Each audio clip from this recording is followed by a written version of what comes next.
Hello everyone, শুভ ষষ্ঠী সবাইকে। তো এটা ছিল ষষ্ঠীর দিনের ব্লগ। তো তোমরা যেদিন ব্লগটা দেখবে আই থিঙ্ক সেদিনকে অষ্টমী হতে পারে।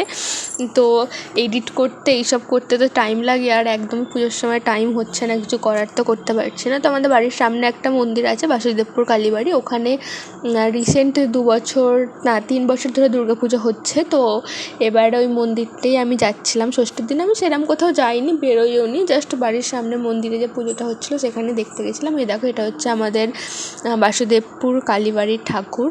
খুবই সুন্দর হয়েছে, খুব সুন্দর করেওছে। এই মন্দিরটা আগে ছিলও না ঠাকুরের জন্য, এটা মেনলি একটা কালীবাড়ি।